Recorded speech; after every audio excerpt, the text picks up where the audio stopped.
వరాహ అవతారం కథ. ఒకప్పుడు భూదేవి రాక్షసుల చేతిలో చిక్కుకుంది.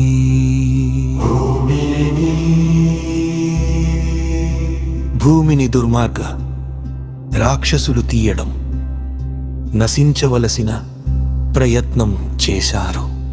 భూమి జీవులు బగు ప్రమాదంలో పడ్డారు.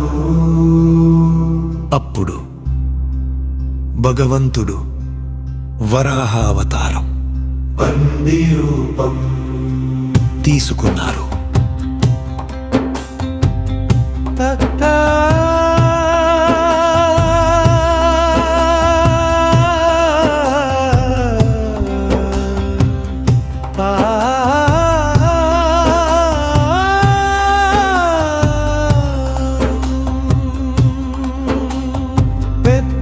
శక్తివంతమైన పంది రూపంలో భూమిని సముద్రంలో నుండి పైకి ఎత్తి దాన్ని భద్రంగా నిలిపాడు.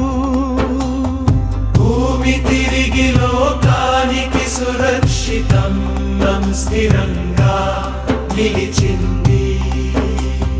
భక్తులు ప్రజలు భగవంతుని కృపతో రక్షించబడ్డారు.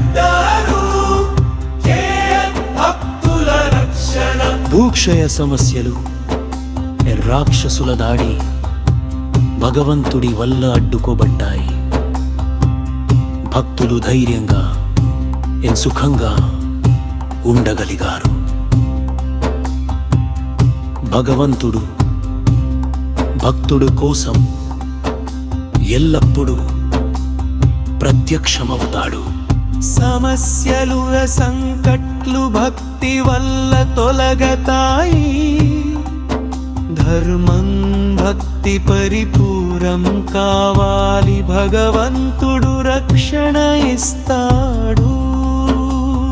భూమి భయంకర పరిస్థితిలో